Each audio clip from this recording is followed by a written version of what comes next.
Well, I think we got a good crowd to start it off with, and we'll let people continue to trickle in as they may. But I'll get things kicked off. My name is Garrett Brown. I'm the SEMpdx president. Joining us today is Will Scott, co-founder, CEO of Search Influence. He's going to be presenting today on content marketing, the trends then and now. But before we hand it over to Will, I just wanted to make a couple announcements. Again, Engage is going to be virtual this year. We've found some great software partners so that we're going to be able to facilitate as much as the real thing as we possibly can. Still all the same great speakers, or at least most of them that we're going to have at our in-person Engage will be joining us that day, along with some sponsors and some kind of interactive activities through our software partners. That is on August 6th and 7th, 2020. Tickets are on sale for $99. That's just helping us cover some of the costs in order to facilitate it. If you purchased a 2020 Engage ticket, that ticket was then moved to next year, and you get free access to this year's event. So if you have any questions about Engage 2020 and our new virtual format, those can be found at SEMpdx.org. We also will be rolling out some more virtual events as the weeks and months roll on. The board and I will be meeting later this week to discuss a kind of a longer scale calendar as we look to still engage with our community from a virtual standpoint, be able to provide you with as many events and opportunities as possible as we work kind of under some new circumstances now. But without further ado, I'm going to hand it over to Will Scott. Take it away, Will.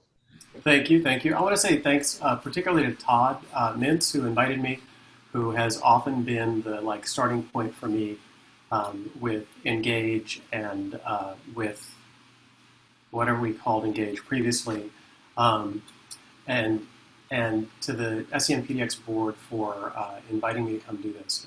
I always look forward to my time in Portland, even if only virtual. So a little bit about me. I've spent my entire professional career online.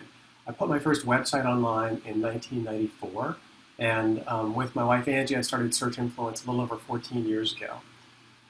If you've read my bio in the promo materials, you may have seen that I say I'm a professionally trained problem solver with a degree in architecture.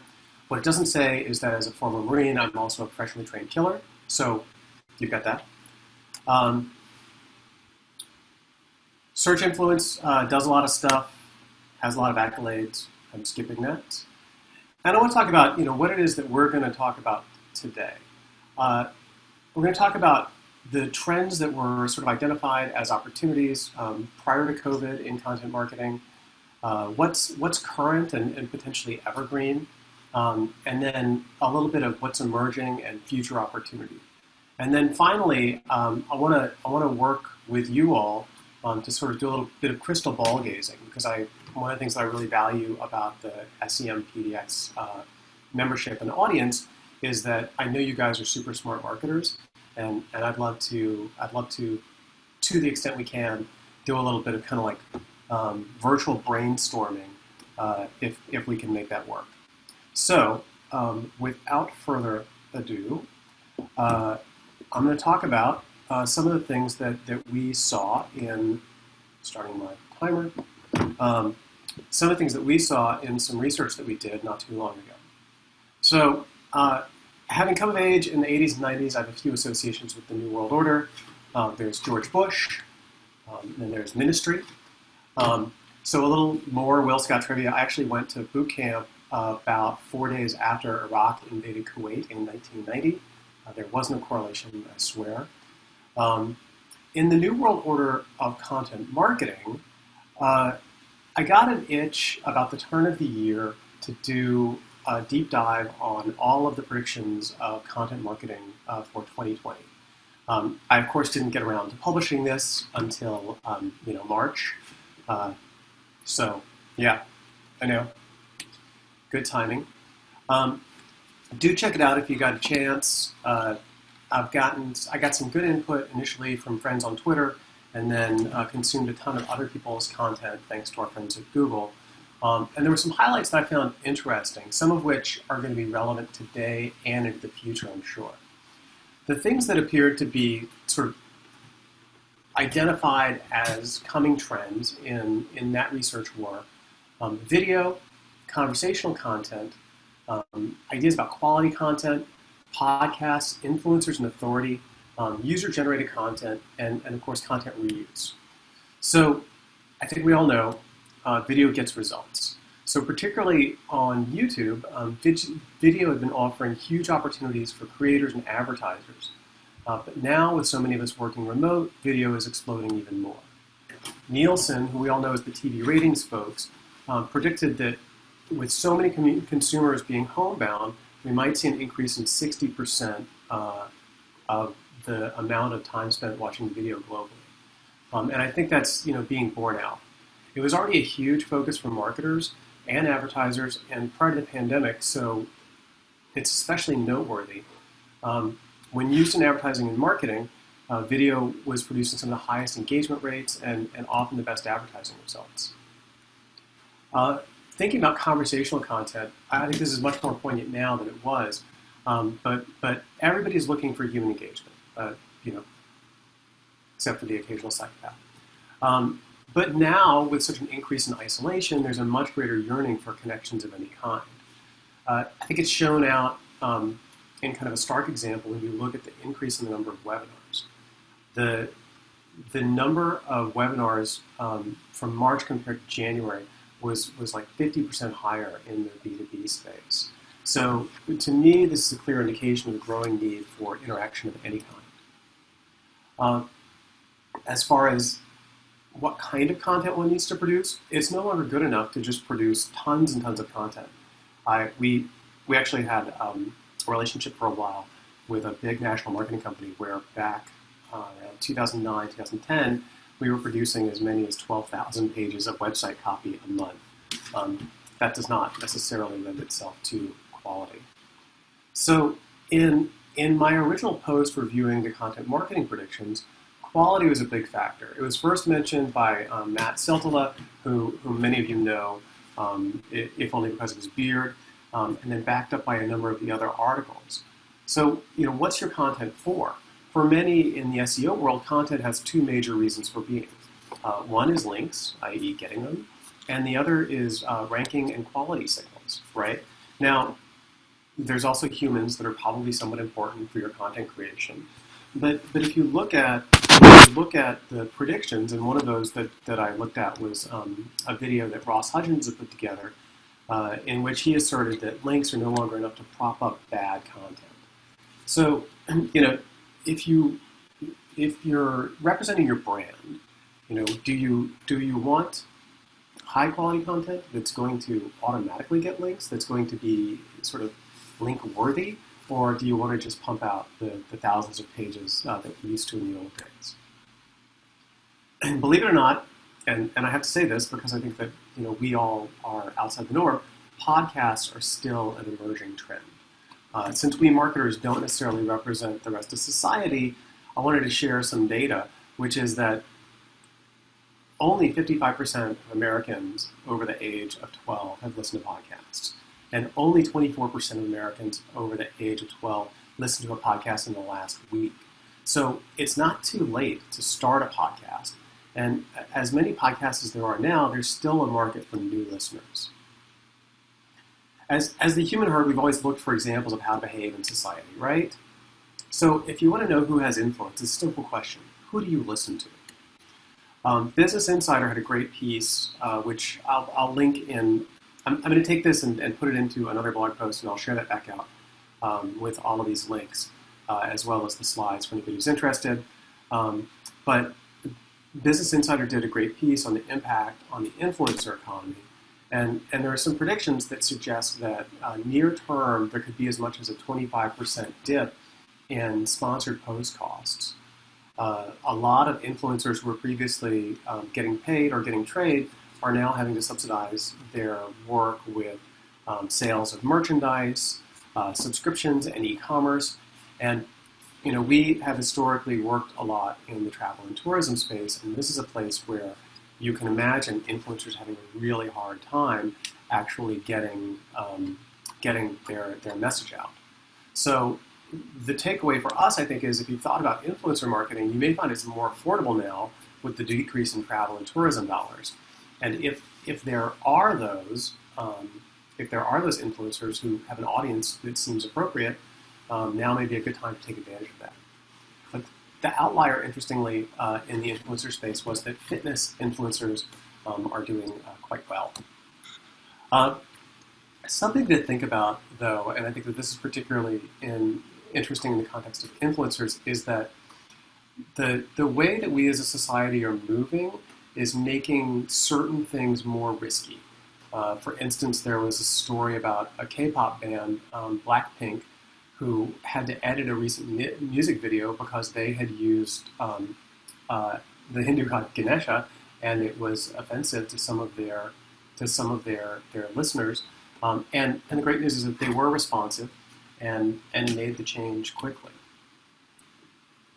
User-generated content is always going to be valuable. We can think about the wisdom of the crowd, right? And particularly right now, we can question that wisdom sometimes. But it's not all about ratings and reviews. If you're on the lookout for brand mentions, even of adjacent topics, these can be great sources for your own content machine. And finally, content reuse. If I have a recurring rant, it's this. Reduce, reuse, recycle your content. When you spend so much energy creating a piece of quality content, you owe it to yourself and your client or your boss to make sure that you get every bit of value out of it. The turkey metaphor was one that I originally saw Jason Miller, who was then at LinkedIn, present at Bend. I think it was pre-Swivel. I think it was when Bend was still webcam, and it has resonated with me ever since, because you spend all of this time working on this one big piece of content, and then what do? You toss it out there and you forget about it, and maybe you do or you don't do anything more with it.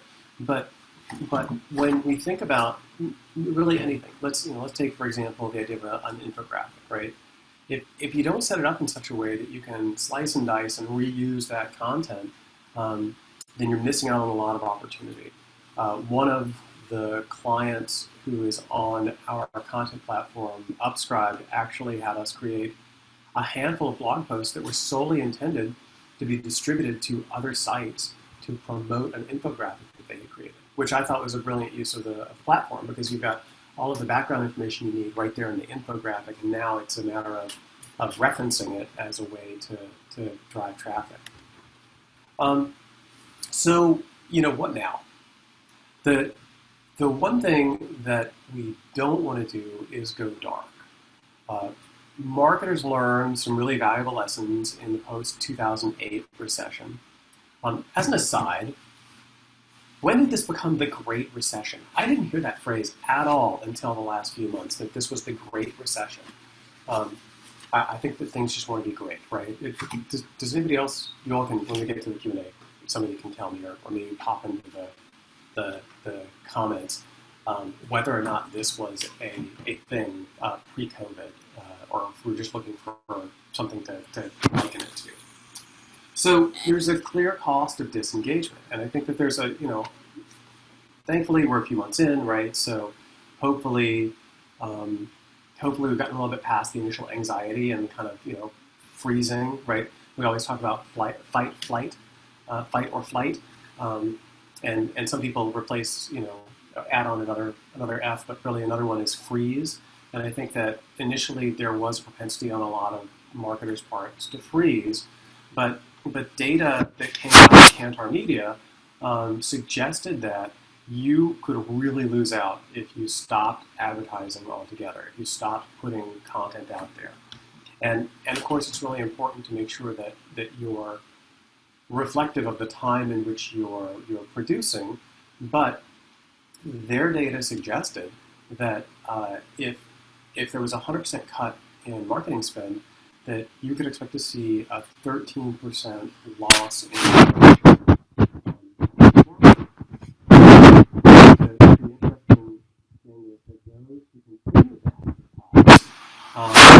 recovered 9 times faster than those who didn't. Some of the examples that Kantar cited were Hyundai and Del Monte Foods, that saw significant gains after upping the ante with their marketing in '08 and '09. So for companies and brands already suffering with a revenue loss, an additional loss in market share and revenue due to a lack of staying present with their marketing could be crippling.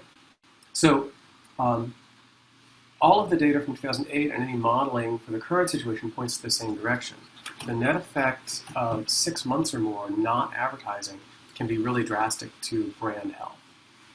An example from one of our higher ed clients, in March we continued advertising in paid search.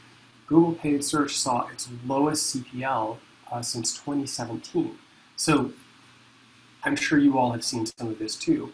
The inventory is, there's a huge amount of inventory, and the cost has gone down significantly by virtue of the fact that some are exiting the ad marketplace.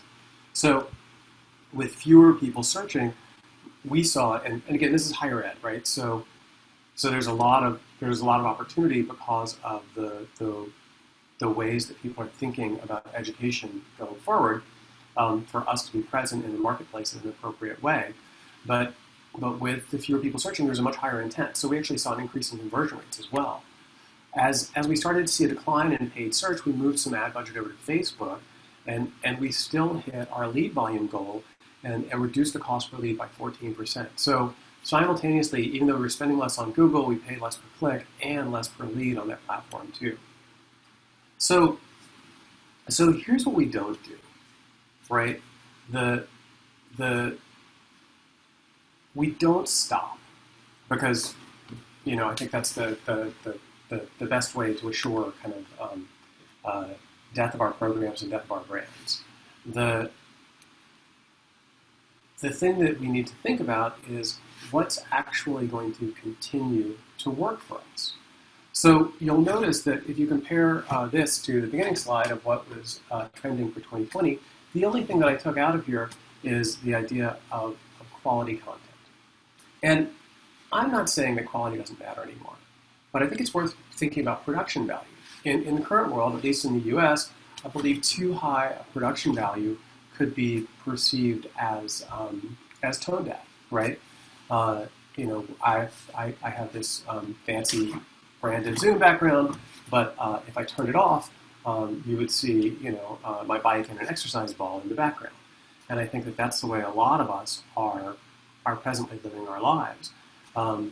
And if I thought that you'd have a good view of my bike, I'd show it off, but it's going to look really small next to this thumbnail of my head. So we're keeping the Zoom background.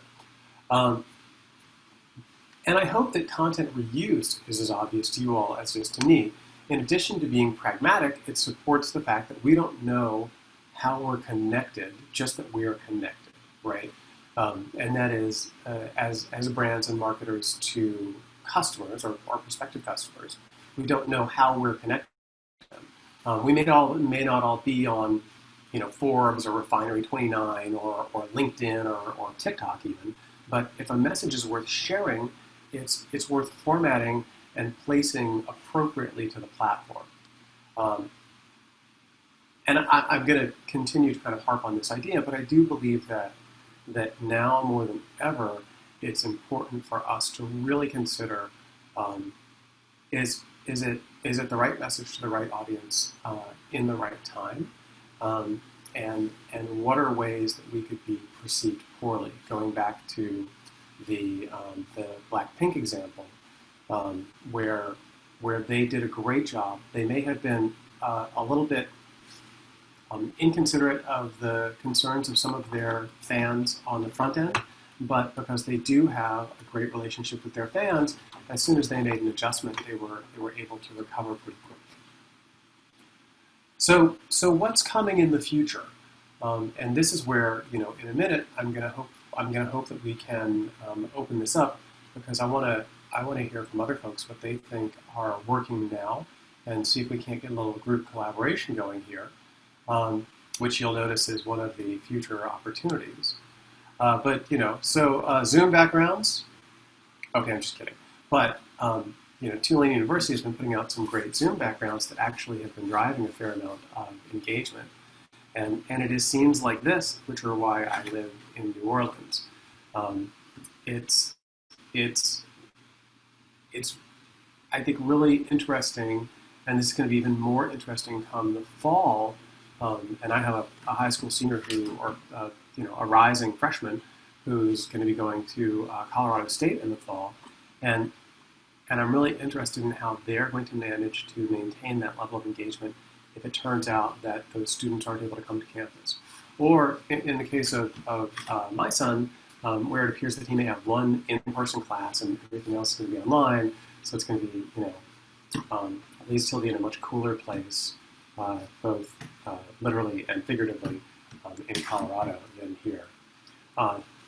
When I was in school at Tulane, I spent a lot of time in a room that looked like that, and perhaps more in a room that looked like that, to the detriment of my GPA. And I do have those loaded as alternative Zoom backgrounds, much to the chagrin of my team. But as we saw from the data on webinars, it looks like we're getting more comfortable inside long term. So carrying the theme, so I think that the thing to think about is how can we continue to have the kinds of events that we're accustomed to, places where we are able to engage and interact in a virtual world. We're all on Zoom right now. It does a great job of it. But I think that we're going to see a continuing trend of making these tools better and more interactive. And especially for those of us for whom a big part of our content strategy is actually putting on live events, we're going to have to find a way to engage those folks. I think, in fact, and please don't jump off and run away, but I think MozCon may be going on right now. So there's a lot of people on Twitter who are apparently engaged with that content, even though they can't physically be there.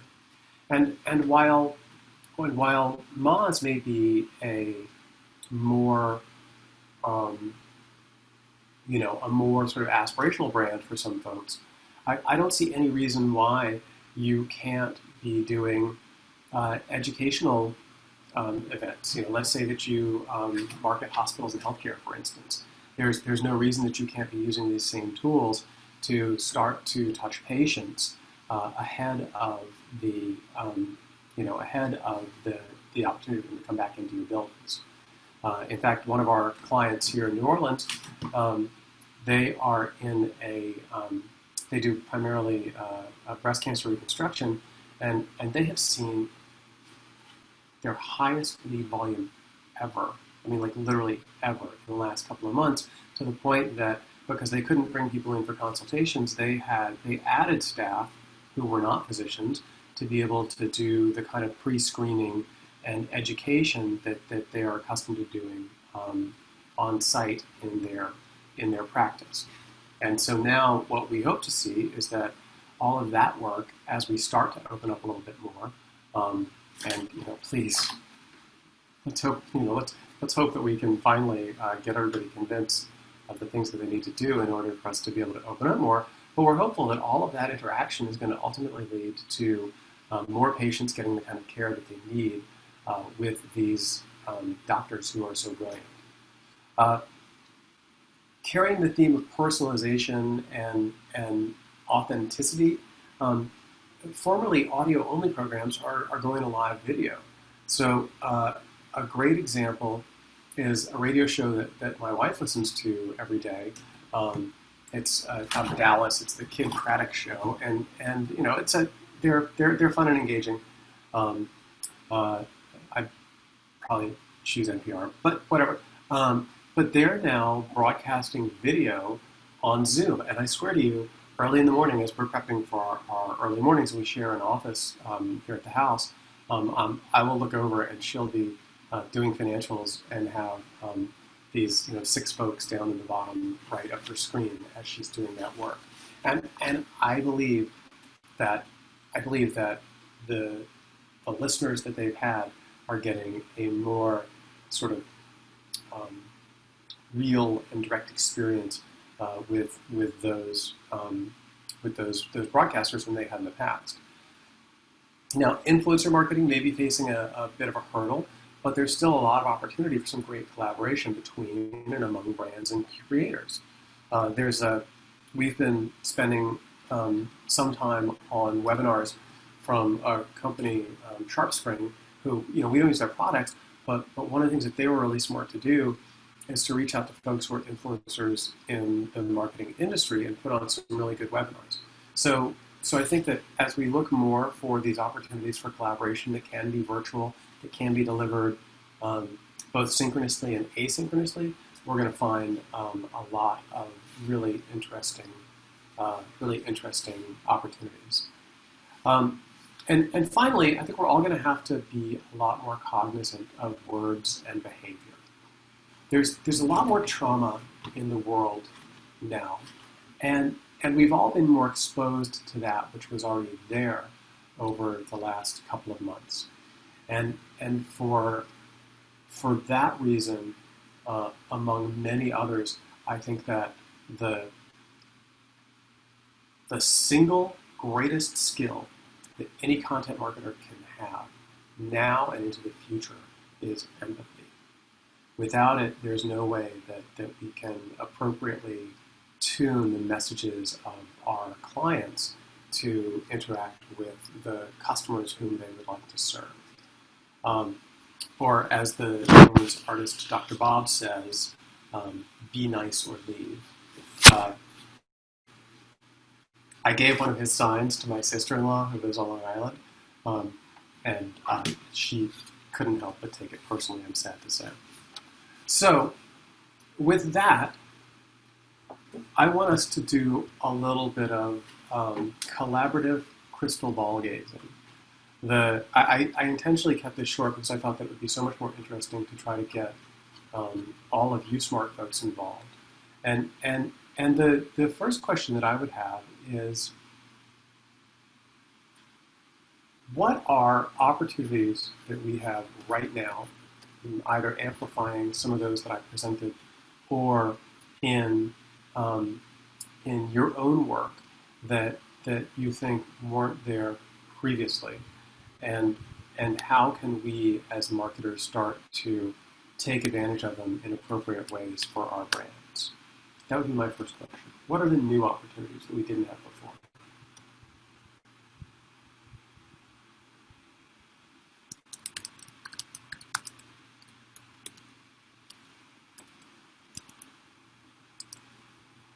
Okay, I'm going to start calling on people. I have the list up. Mike Rosenberg, what do you think are some of the new opportunities that we have not seen before?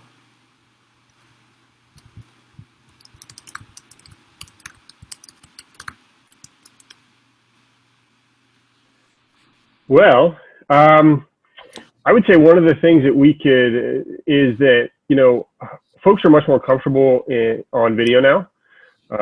We're all doing it all the time. And I think it makes it, in our world from sort of an SEO PR standpoint, it makes it easier to put our thought leaders in front of a camera for an interview, for, getting exposure, ideally leading again to additional links or content out there, so that it doesn't have to be as set up as it used to be. I think that's given us a nice advantage of being able to react quickly to opportunities that we're either finding or coming towards us. One of the things that you said, which I find really interesting and which I'm personally really excited about, is I think that the world is becoming a less formal place. We're not necessarily expecting that level of production quality that we may have expected before. And to me, I think that really kind of humanizes the business interaction. Yeah, I also think with your point of, reusing or, spreading out, I mean, even you mentioned podcasts. I know, like, for example, with our podcast, we added video just because we're already doing Zoom, and we're like, we might as well. Yeah. Every guest has just been as comfortable with video as they were with straight audio before. So we're adding, another type of content without really much more work. Yeah, I think that's great. Who else? What are opportunities that we haven't seen before that you're taking advantage of, either for yourself or on behalf of your clients?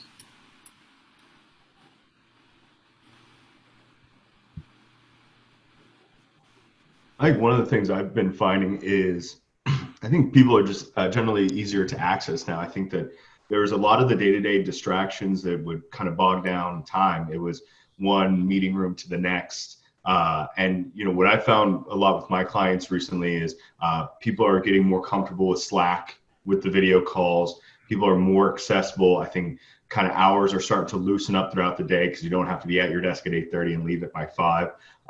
And so generally, I've just been trying to find ways of having smaller, shorter meetings, but more frequent of them. It's increased the amount of communication that we've had. I think a lot more people have become more collaborative and are trying to, as Mike alluded to, find their voice over video and really make impactful presentations. We had our first new business meeting since the beginning of COVID just last week. And it was a very interesting to try to pitch over a Zoom call. But more and more we're finding that people are getting used to it. We can be as collaborative, if not more than we were before. And I think that that's the big takeaway I've had in the recent last few months. Yeah, that's great. I think there was a friend of mine who's actually in my EO forum. One of the things that he said early on was, now is the time. Make that list of the dozen or so people that you always wanted to be able to talk to, whether it's to do business or for mentorship or whatever. Make that list and actually start reaching out to talk to them, because they're much more likely to be accessible now, and they are likely to have time for you that they wouldn't have previously when they were in this interrupt-driven world of meeting to meeting, as you say, Garrett. That's a great point. What do we think are maybe not now, but soon? Like, it's maybe a little too early, because look, I don't know about y'all, but 4 months is not a long enough grieving period, right? I mean, I don't think that we are yet anywhere near in touch with the impact that all of this is going to have on us. But I think that soon we're going to be able to start talking about the future. We're going to be able to start engaging, I think, in more meaningful and kind of long-lasting ways. So what are some of those that maybe are not today, but going to be appropriate before too long?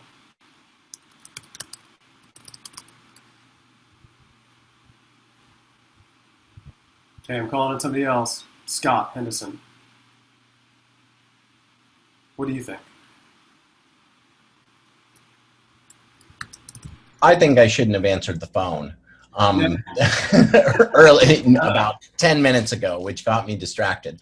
Honestly, for myself, I see the exact the benefit of hours loosening, that Garrett was talking about these as benefits. The hours are loosening up. You don't have to be at your desk so much.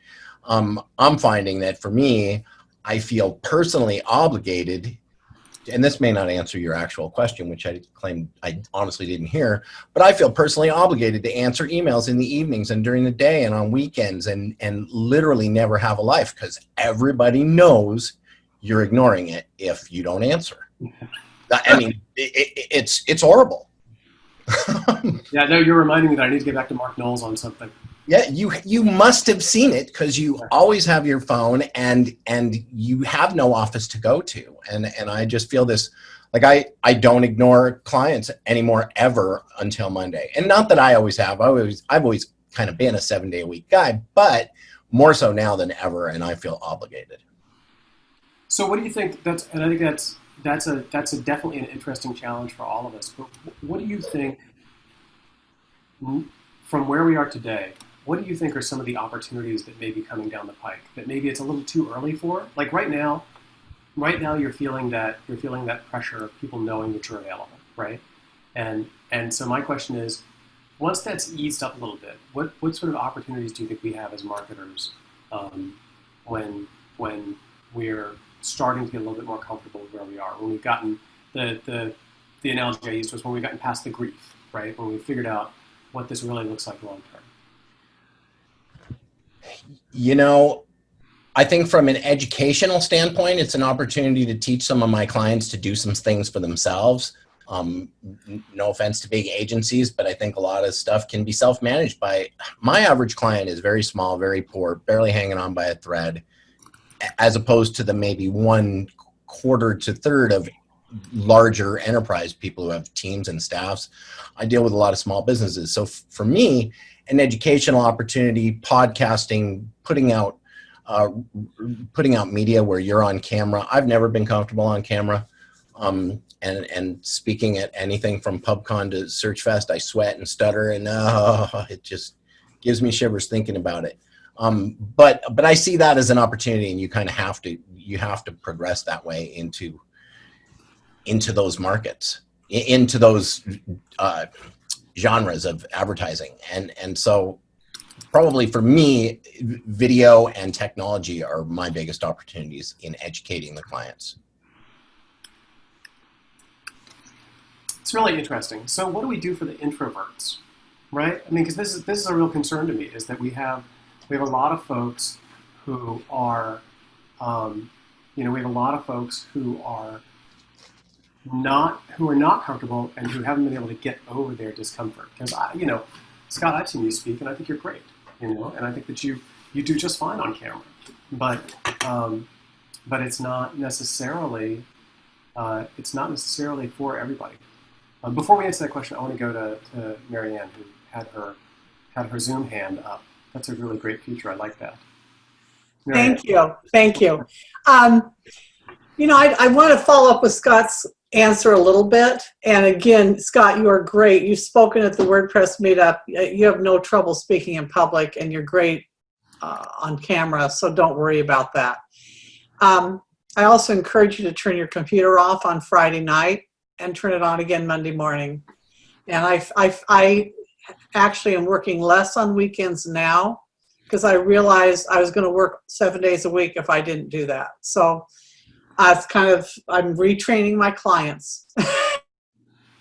And so, I'm just not around on the weekends.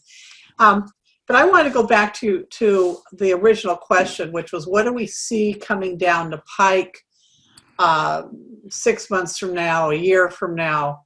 And I really think we need to think about equity, and people are going to be noticing if we're open to putting diverse voices out there and are really reaching out to find diverse people to be part of our organizations and to collaborate with. I really think it's very important.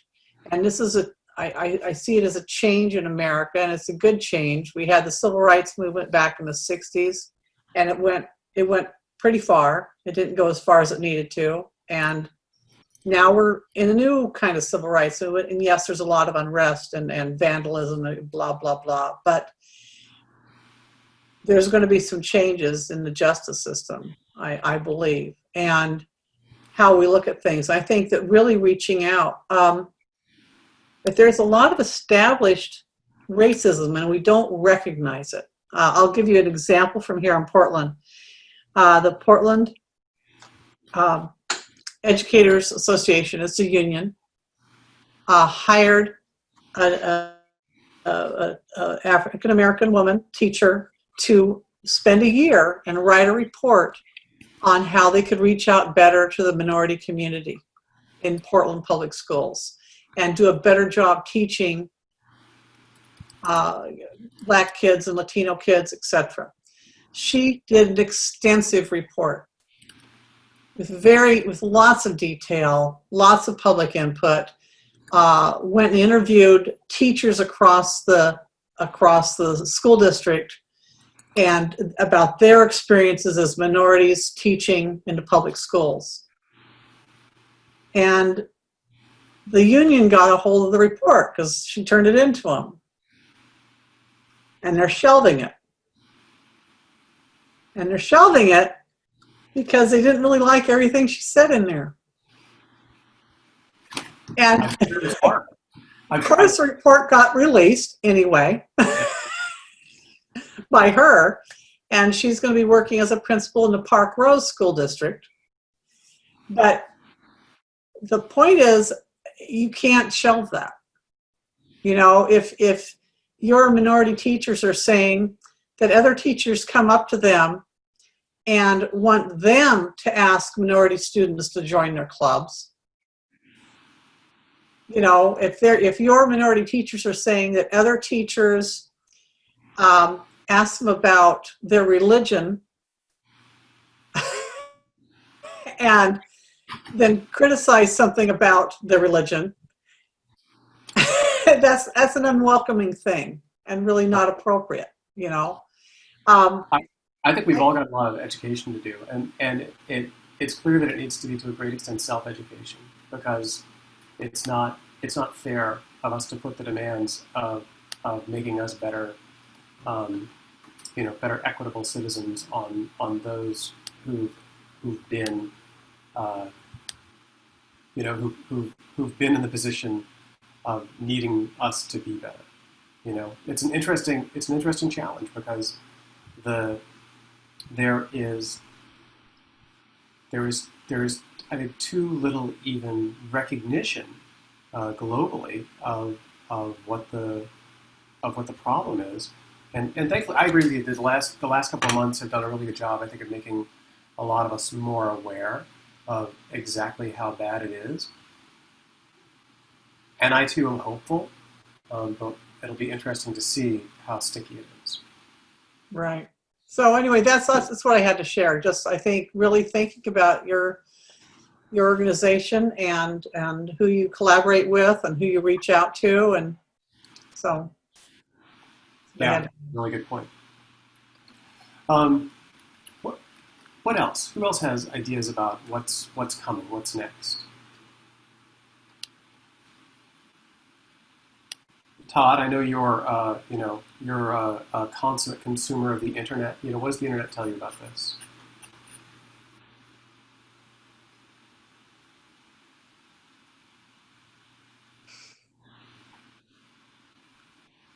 Todd's hiding. He must have taken a call to me. I wondered if not to derail the discussion, but on what Mary Ann said, reaching out and trying to diversify membership and board members, and not just of SEMpdx, but many local organizations, is really difficult. It's hard to do subtly, it's hard to do tactfully, it's hard to do transparently, yet in a way like, oh, well, the only reason you're doing this is blah, blah, blah. It's such a sensitive, hot topic, and organizations have to be so careful that it's just a third rail that I think a lot of people, including myself, are just afraid to touch it. Why should you? Well, I mean, that's a really interesting question, right? I say that because we had a discussion and an effort and an organized reach out for a year with the East Portland Chamber of Commerce that netted no results and no positive feedback either, and it was awful. Well, so I'll tell you, one of the things that we've done, and this was actually a friend of mine who ran for mayor here about 10 years ago. I expressed to her one time my sort of overwhelm at the challenge. And what she said to me was, take interns into your organization. And then a couple of years later, she started an organization which cultivated interns to go into businesses. And so to me, that was a way that we could be engaged in a kind of meaningful and honest way. Something else that we're about to get started on is we have in New Orleans a number of historically Black colleges, and so our intention is to reach out and see what sort of projects we could do with marketing classes there as a means to start to introduce ourselves to their student body as a great place to work, and also as a means of identifying talent. Because we're, at Search Influence, we're today, sort of post-COVID, we're just shy of 40 people, but we're 70+% female. We're 10%. We're 10% Black, probably 15 or 20% other, other indigenous and people of color, right? I mean, so we're doing okay, but when you consider that we live in a place that's greater than 50% Black, we're clearly not doing well enough. So to me, I think that's part of the thing, is finding ways that you can engage in those communities that don't feel predatory. So I would add to this too, you know, kind of bringing back to the content marketing perspective to it too, is if your organization or, you know, in our case, clients or folks that you work with are going through D&I or DEI efforts, are starting now, and assuming that they're really taking the steps and continuing moving forward, you know, and it's not just because everybody's doing it right now, they're developing content around those programs. If they're actually doing the work, they're talking about what they're doing, why they're doing, how they're going to do it. That's all information that then can be packaged and shared with the greater community, their target audience, you know, to show what they're doing, to one, encourage and show other folks how to do it. And then of course there's, you know, the reasons behind that they're doing it. Kind of gets back to, you know, the classic right message, right audience, right time. Of course you have to take that into account, because you're doing it, if you're doing it for the right reasons, then it can kind of organically become more content that can share, that can, you know, sort of help with the movement as a whole, I think. Yeah, I think that's great. And in fact, we had the good fortune to have somebody who was an acquaintance on a board at Tulane University, and they'd already developed a whole bunch of content which they were willing to share with us. And we, of course, turned around and said to them, you all need to turn this into your own, you know, your own content and show the work that you're doing, because I would suggest that, you know, Tulane, despite the fact that it has a big draw in Chicago and New York and Maryland, is probably not a terribly diverse school. So I think that's a really great point, Mike. Thank you. Okay.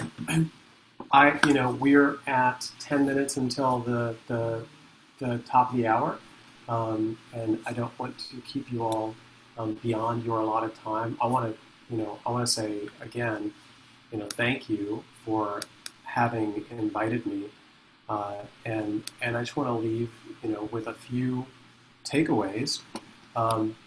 The first is, don't let uncertainty paralyze you. I think most of the folks I'm talking to are snapping back and are starting to think about how do we engage, how do we continue to be present in the marketplace.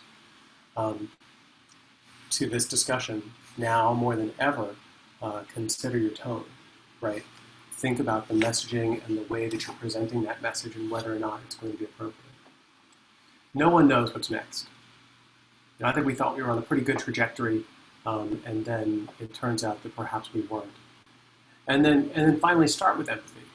Just because you're comfortable doesn't mean that you're safe, right? I think that I know this is true of myself, is that I've been living in a bubble with my wife and our 2 kids, who are thankfully old enough to sort of self-regulate in their education. And so I think it's really easy to say, oh, well, this isn't, you know, that bad. But just because somebody is comfortable doesn't mean that they're feeling safe. And I think that makes empathy that much more important. So with that, I would bring this to a close if anybody else didn't have anything to add.